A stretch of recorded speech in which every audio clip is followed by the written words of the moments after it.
All right, so with shear and moment, what we're interested in is what's happening inside the beam. So we're going to find the internal forces and moments. So it's a little bit like the method of sections with trusses, in that we're going to cut the beam open and have a look at it. So that's the idea with this. All right, so what we're doing, we're looking inside the beam. So this is getting towards the end of the packet there.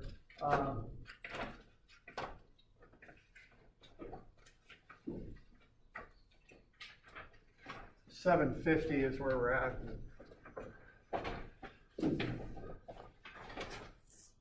And finding these things is part of the beam design process. So the shear is trying to make one plane of the beam slide across the other. If it's in the configuration shown here, it's positive, which is a little odd because as we work from left to right, we'll have a downward shear as positive, but that's the convention. And then bending moment causes the beam to sag or arch. Positive beams, they smile, right? Negative beams frown. That's just kind of silly enough so I can't forget it. I remember a structural teacher teaching me that years and years ago. Okay.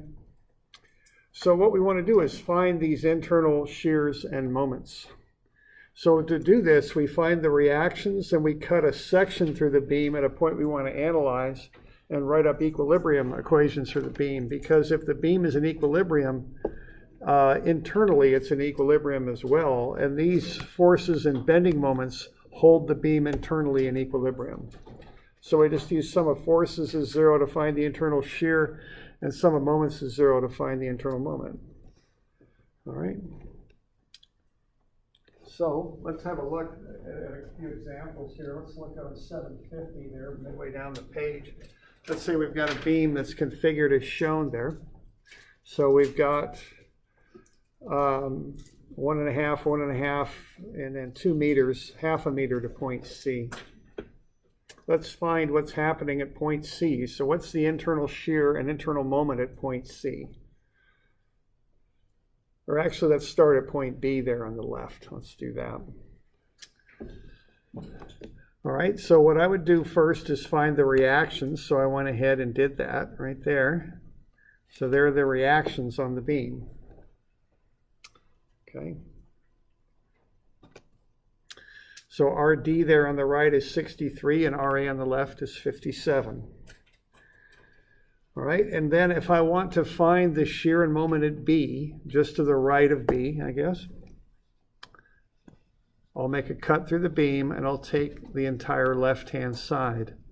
What I've got there is I've got the reaction at A, it's 57, and then I've got 30 down at B. All right. And so what I do is I make a cut, and point B is just to the right of the 30 kilonewton load, so I include the 30 kilonewton load.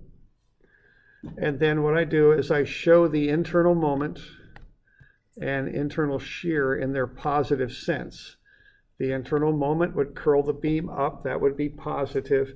And as I just mentioned, kind of oddly, positive shear is down. So you do want to write or draw that positive shear pointing down. Okay. And then I just go ahead and do the equilibrium equations and solve for those values. Okay. So notice I do the reactions first for the whole beam to find the reactions. Once I have them, then I go into the beam, make a cut wherever I'm interested, show the shear and moment on them in their positive sense, down for shear and curling the beam up for the moment. And then I go ahead and solve for the shear and the moment. Okay. That's the basic technique. It's a lot like the method of sections in a truss. So what I do when I got sum of Fy, I got 57 up and VB down, so VB is just 27. And when I go sum of moments, and usually I take moments about the cut, that's where I'll take my moments, that's 0. That'll be 57 times 1.5 clockwise, so that's negative. And the 30 is so close to B that it just zeroes out. There's no moment associated with that. And then I'll have that couple there, MB, which is counterclockwise, so that's positive. So when I solve that out, MB comes out to be 85.5. So what I found when I did that is the shear at B is 27, positive, meaning it's downward. And the moment at B is 85.5, again positive, so that's counterclockwise. Okay, curling the beam up. All right, so that's the basic drill on this. Okay, and that's basically what you do. Now there is kind of an odd thing with this shear in that what's happening here, if you follow the signs through, is there's quite a few little things with it. The shear is down, that's considered to be positive, okay? And that's just from this sign convention right there. That's considered to be positive shear as you work your way from left to right on the beam. So I draw it down. When I write up my statics equation, it's down, which in a statics equation is negative. So it goes into the statics equation as a negative VB. Then I solve for VB, and it comes out to be a positive number, 27. The positive means my assumption was correct. It does act down, okay? That's kind of the sequence on that. Now that's a lot for me to remember. And so what I do, I just draw the shear down and I forget about everything and I just do it from there. I don't think it through or overthink it. Just draw the shear down, solve for it, call it good. That's about it, okay? Once you draw it down, all you're doing after that is statics. So when you go sum of Fy is 0, the VB is negative because it's down, okay? All right. So why don't you give this one on the right a crack here real quick. So why don't you do at C. So what you're doing, you're just mimicking what you see on the left. You're just doing it for that point that's now 3.5 meters from the left.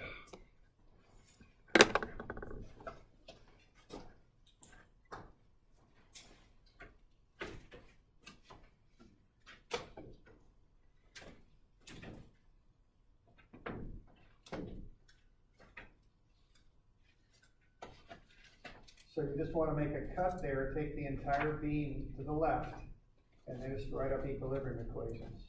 You show the internal shear and the internal moment. That's what you do with that.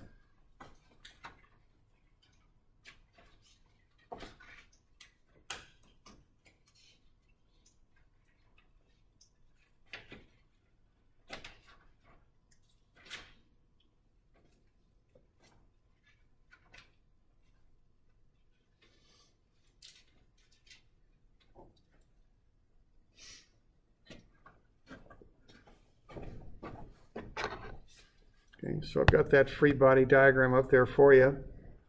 And I've got the shear and the moment on there, so you just solve for them. Just use statics, run the numbers.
So I'm getting negative 63 and 94.5. That sound about right?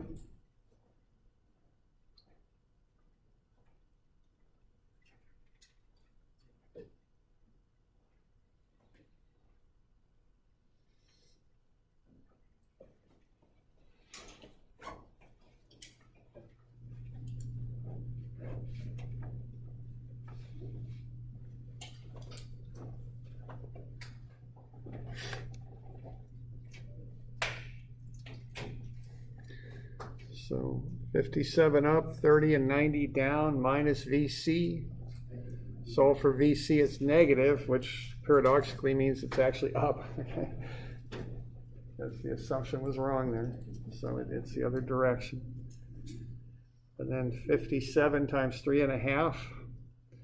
That's clockwise, so it's negative. 30 times 2, positive. 90 times 0.5, positive. And then MC. MC is a positive 94.5.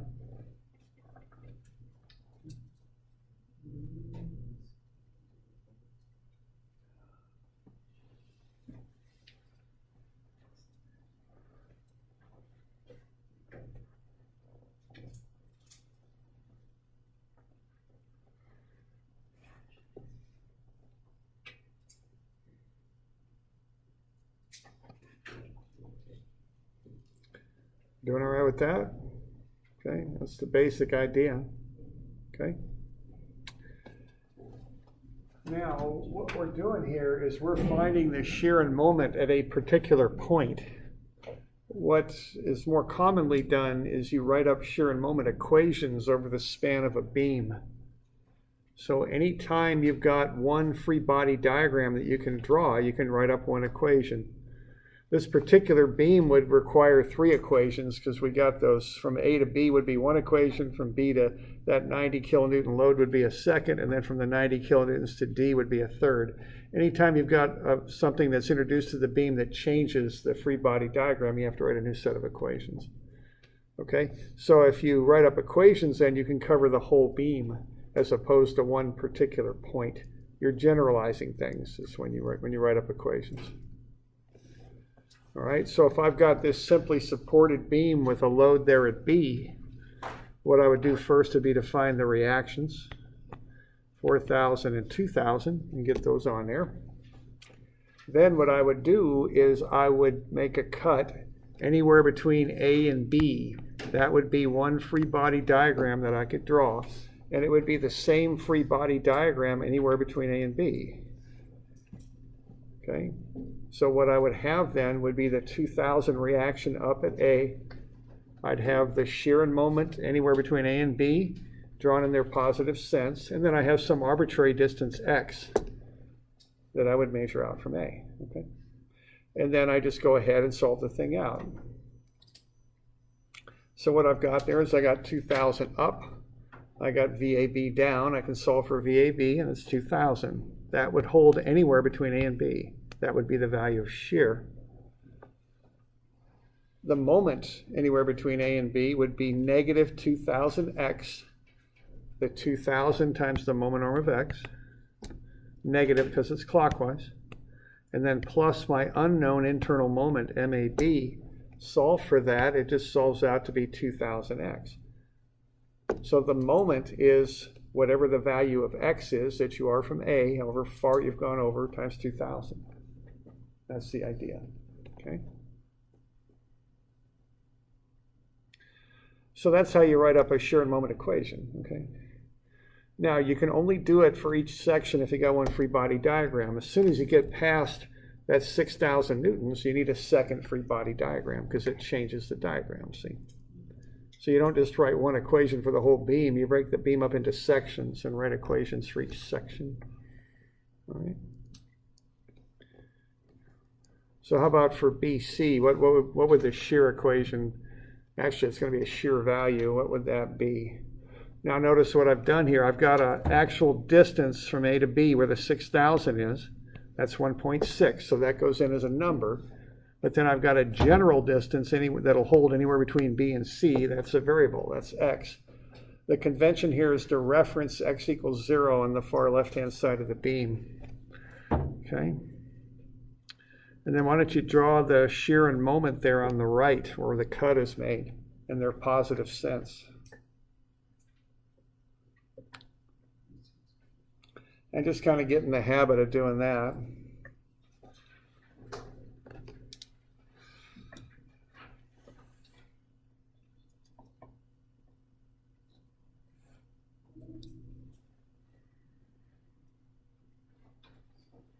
Okay. So what do we got?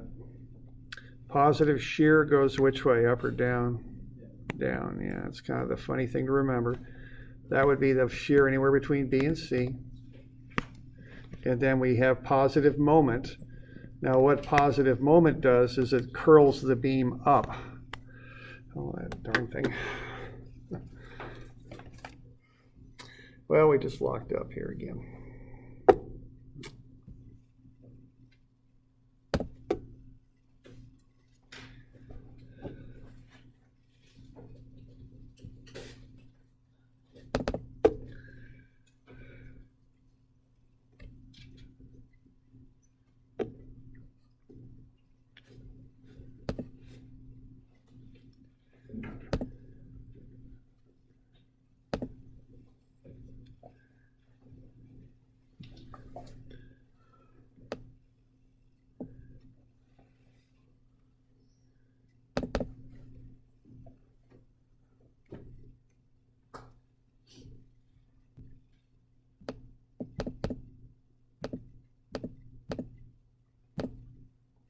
There we go.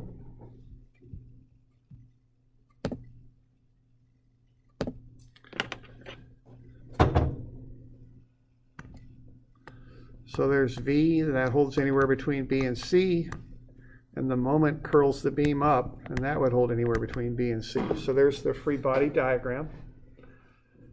Now what I'm going to do, I'm just going to go sum of Fy equals 0, and I'll come up with the shear.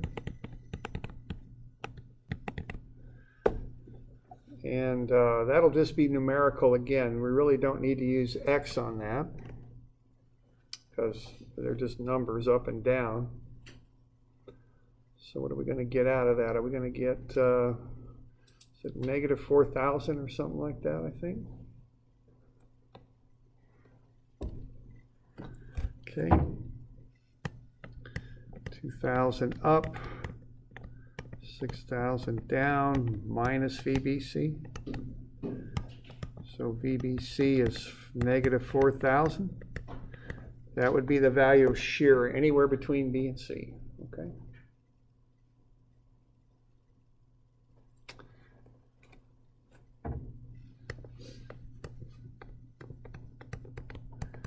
Now, if we sum moments about the cut and set that equal to 0, what are we going to have there? Okay. At the 2,000, moment arm on that is what?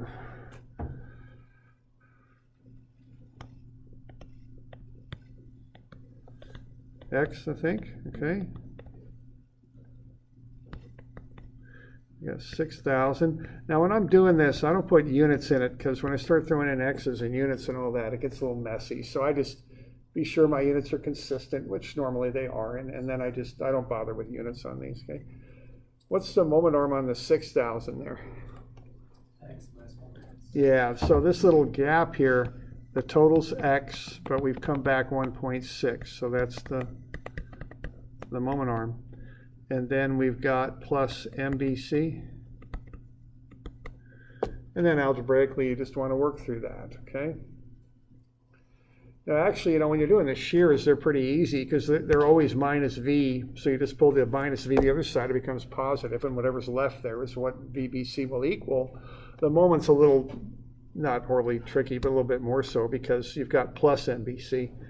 When you pull that to the other side of the equation, it becomes minus. So you got to watch your signs a little bit when you do the moments, okay?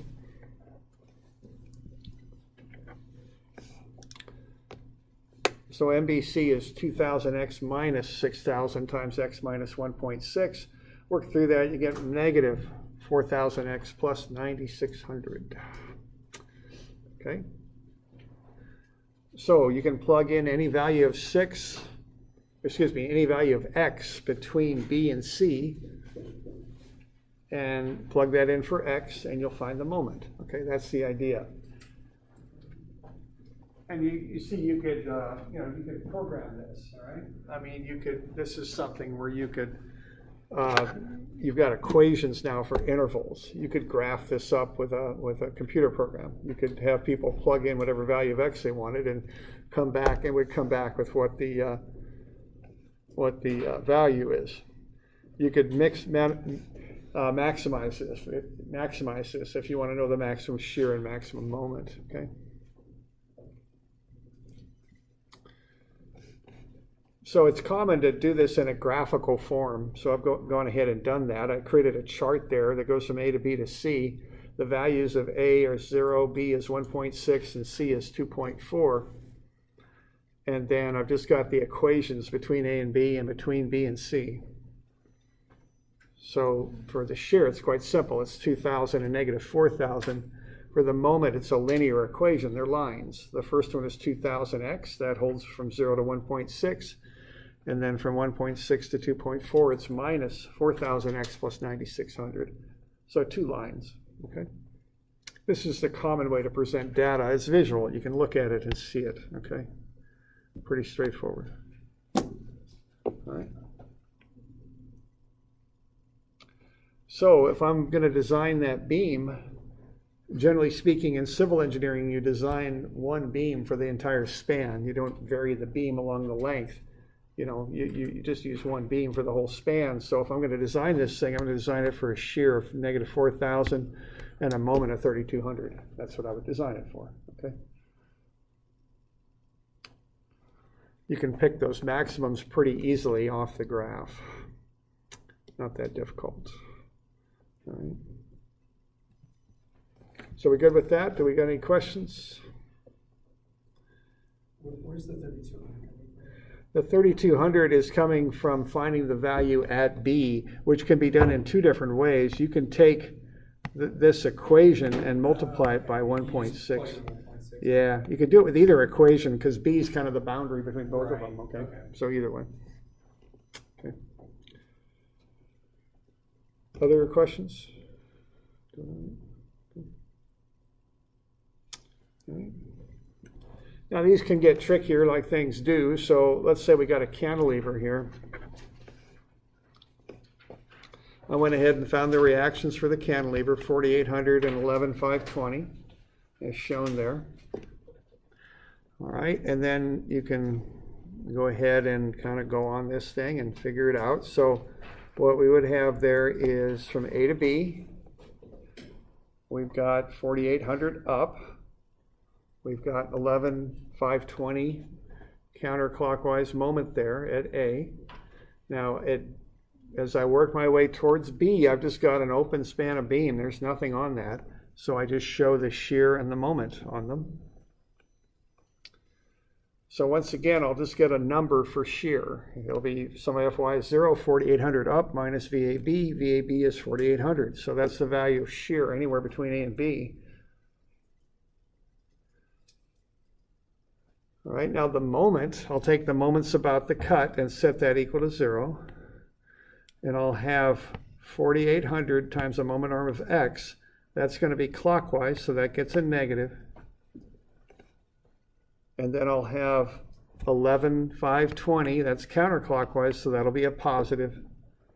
And then I've got plus MAB, counterclockwise. Solve for MAB, it's 4,800x minus 11,520. Okay. So there's the shear and moment anywhere between A and B. Now, a couple of things here. One thing you can notice is to get from the moment to the shear, it's a derivative. To go back the other way, it's an integral, okay? That's the relationship. Now notice that this is a constant, and you can get that constant by looking there. It's not always quite that easy to get that, to do the integration though, because you pick up constants of integration, which can get a little tricky sometimes. But that's the basic relationship. We're doing graphical integration. Well, we're writing out equations. We'll look at some of the other relationships here in a little bit, okay? But that's a way to check your moment, is to take a derivative. It should come out to be the shear. Okay.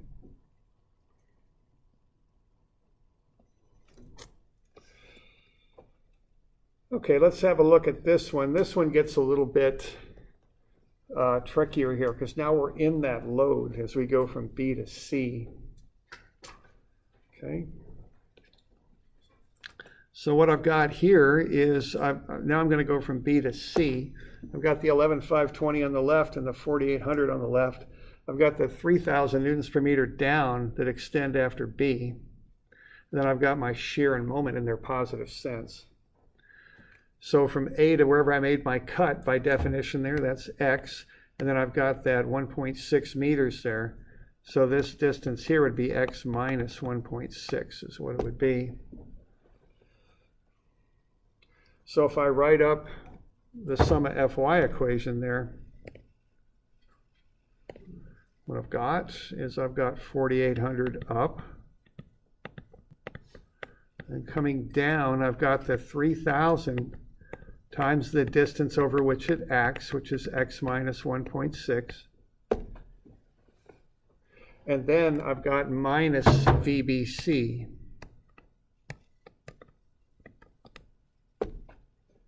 Okay. So that's the original equation that I'd write, and then I'd kind of algebraically work that out. When I'm doing these shear and moment things, they get a little complicated, so I'm very conscientious about the algebra. I just walk it through step by step.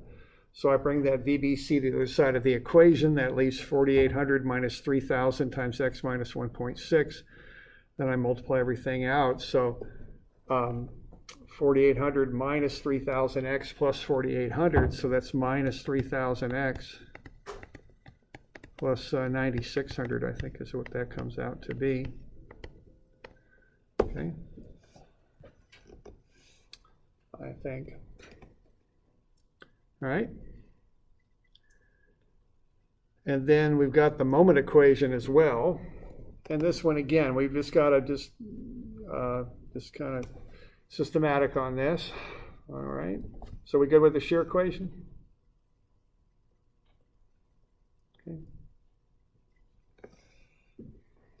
So the moments, here's what we're going to do here. We're going to go sum of moments about the cut. We're going to set that equal to 0.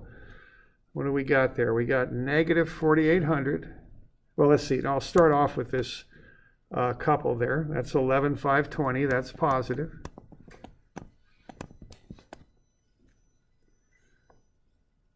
Then I've got the 4,800 times X. That'll be negative.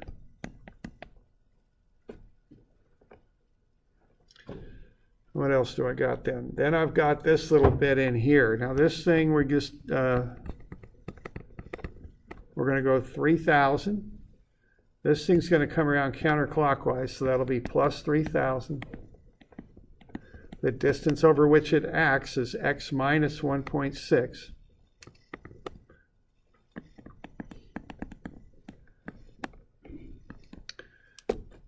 Now, the moment arm, see, that's a rectangular load. It's a distributed load that's a rectangle. So what you do is you go to the centroid of the load, which is right in the middle. There's the centroid. That'll be X minus 1.6 over 2. Okay. And then we've got plus MBC.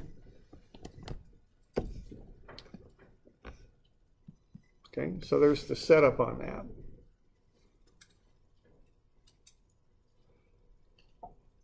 All right, so I bring the MBC to the other side of the equation. It's negative. Then I've got the 11,520 minus 4,800x plus 3,000 x minus 6 times x minus, x minus 1.6 times x minus 1.6 over 2.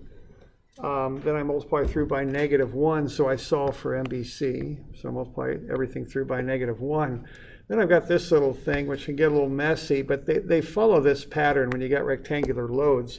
The way to keep that cleaner and not get into a real mess algebraically is to take that 1/2 and factor it to the front. So the negative 3,000 becomes negative 1,500, and what you're left with then is x minus 1.6 squared, okay? And this comes up a lot with these things, so get that 2 out in front. Divide that 3,000 by 2, get it out of there with the parentheses, okay? That way you just end up with a square, x minus 1.6 squared, okay? And you can just work through that quadratic and factor through and collect terms. There you go, okay? And you can always check that, take a derivative, you should get to the shear.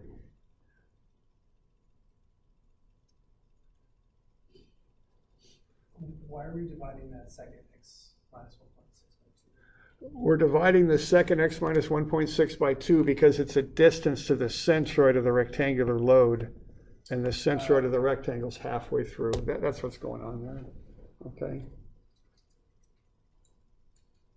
All right.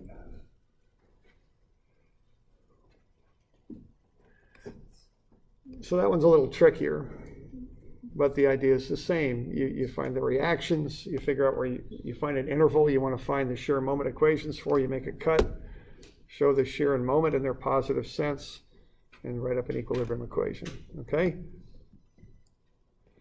So there's the diagrams there.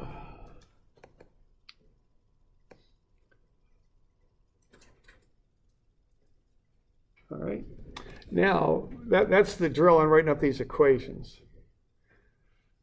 Now, normally, I know this is a lot of fun. People usually get pretty excited about this when I'm doing this in class. But there's another way to do it, okay? Which I would do, okay? This gets a little boring. I'm being facetious here. I'm not telling the truth. This isn't that much fun. It's a little boring and tedious, isn't it? And I don't want to be doing this kind of stuff over and over again if I'm designing a building or something. I especially don't want to drop a negative if I'm designing a building. That would be bad.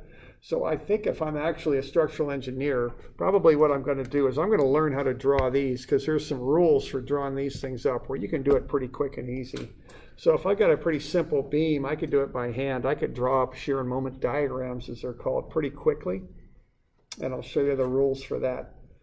And if I get into something that's really complicated, I'd probably use some structural engineering software. There's lots of that stuff out there these days. That's used quite a lot. But this is the basics of it, and this is what the software would do. It would generate these equations. But let's look at the rules for drawing up shear and moment diagrams, because you can do this a lot quicker. There's some rules for this. And they're on page 790. And let's have a look at the rules here. Now so what I want to do here next is go over this stuff so you can draw up shear moment diagrams quickly and efficiently without having to go through all this rigmarole I just showed you.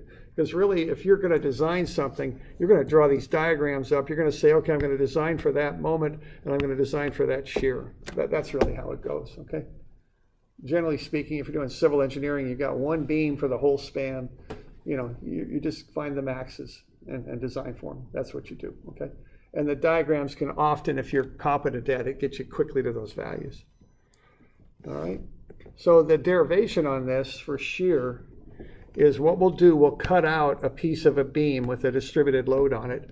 We'll have kind of a funny distributed load that goes up because that'll give us a positive distributed load, which will get us a cleaner derivation on this, okay? And what we're going to do is cut a chunk out of a piece of beam. So over here, we'll have our shear and moment in their positive sense on the left-hand side. The moment curls the beam up, the shear is up on the left-hand side. That's positive shear. On the right, we're going to have slightly different shear and moment, V plus dV and M plus dM, in their positive sense. Down for the shear, curling the beam up for the moment. We're going to have one of those little infinitesimal distances there, dx. So on the left, we're going to have x1, v1, m1, and on the right, we're going to have x2, v2, m2. All right, so let's write up some equations and draw some conclusions. We're going to write up some equations and we're going to translate them into English is what we're going to do to get our rules. Okay, so here we go. So when we go sum of Fy equals 0 for this thing, we're going to have V up. This is our shear with our sum of Fy. V up. W, the distributed load, times the distance over which it acts, dx up. And then this thing, V plus dV, that's going to be down, so that'll be minus V plus dV. So what's going to happen here is we're going to get a V up and a V down. They're going to cancel. And we're going to end up with W dx minus dV is 0. And we can do two things with that. Okay, we can get to dV as W dx. We can solve that for W, the distributed load, and that's dV dx is what that is, the derivative of shear with respect to the distance. So what that's going to tell us is this rule right here. The value of the distributed load at a point, which is W, is equal to the slope of the shear diagram at that point, dV dx. So if you have a distributed load, that will equal the slope of the shear diagram. Now the other thing we can do is take this dv as w dx and integrate it over an interval. Okay, when I integrate dv, I get v. I think I got a typo there where I'm saying dv, but that should just be straight v. V is the integral of w dx. Okay. Now, the integral of w dx, what that is the area under the load diagram for a given interval. And the integral, that is dv. Okay, so that's v2 minus v1 there, which would be the area under the, what is that? That's the integral of dv. That is the, that's the area under the dv, area under the shear diagram, okay? So that's going to get us those two values of shear, I guess would be a better way to say that, the integral of dv. That should be an integration sign there, okay? I'm plugging in the v2 and v1 limits is what I'm doing there. So what I get out of that is the change in shear between 2 points.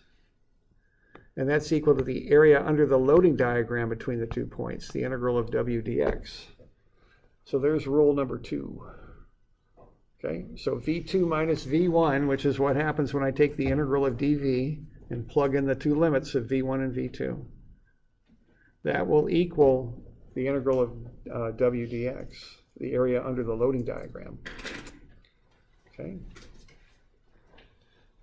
Now the last rule here is if I take and applied a concentrated load and push either up or down on the beam will immediately react in the opposite direction. So if I push down here, what I'll get is a change in the shear diagram immediately, okay? Now if I push down with a downward force, the beam internally will react up, but that is a negative shear, remember, because shear is positive down, which actually works out pretty well. So if I push down with a force, the shear diagram will immediately change with the same magnitude with the same sign, okay? That's kind of a quirk on those sign conventions there, but that works out pretty well, okay? So there are my 3 rules. So the value of the distributed load at a point is equal to the slope of the shear diagram at that point. The change in shear between 2 points is equal to the area under the loading diagram between the 2 points. And a concentrated load at a point causes a vertical line in the shear diagram of equal value at the point with the same sign, okay? All right. Now we can develop very similar rules for moment, okay? So going from load to shear is very similar as going from shear to moment, okay? So if I take that same piece of beam here and write up a moment equation, I'll take a moment about this point right here. I'm going to have clockwise m minus v times that moment arm of dx minus w dx, which is this area under the loading diagram, times its moment arm, which would be dx over 2. Okay. And then I would have plus m plus dm, which is the moment on the right-hand side. Okay. The sum of those is 0. Now, a couple of things happen here. I got minus m and I got plus m, so they cancel. So that gets me to 0 is dm minus v dx plus w dx squared over 2. Now that dx is a very small little distance, called an infinitesimal sometimes, really small. If I square it, it gets really, really small, and it pretty much just zeroes out. I don't need to worry about it. So that zeroes out and it's gone. So that'll get me essentially down to dm as v dx, just similar to what I had before for the shear, and I can do the similar things with them. I can solve it for v and get v as dm dx. That means the value of shear at a point is equal to the slope of the moment diagram at the point. I can take that relationship and integrate. When I integrate dm, I get m evaluated from m2 to m, or m1 to m2, so that's m2 minus m1. That's the change in the moment diagram between 2 points. That'll equal the area integral of v dx, which is the area under the shear diagram between the 2 points. Now, the last thing here is if I take a concentrated moment, otherwise known as a couple, and apply it to the beam, it will internally react in the opposite direction. So that will cause a vertical line on my moment diagram in the opposite direction or with the opposite sign as what's applied. So if I apply a positive moment, I get a negative moment, a negative vertical line on my moment diagram. Okay? So those are the rules, okay? And I like to go through those just to kind of explain them. They'll be much better explained tomorrow when we go through some examples. I mean, it's, you know, we got the theoretical basis of the rules. We'll go through and show them through example and try and get you so you can apply these comfortably, okay?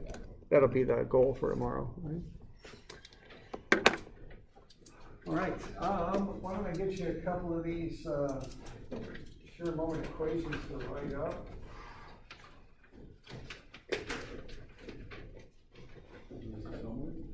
Yeah, this will be due next week.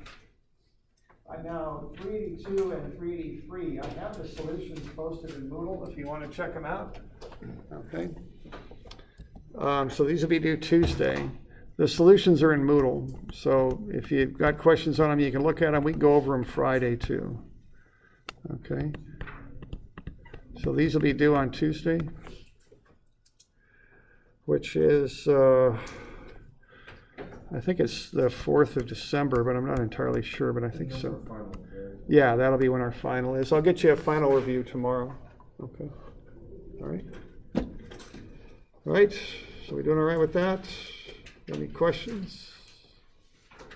Okay.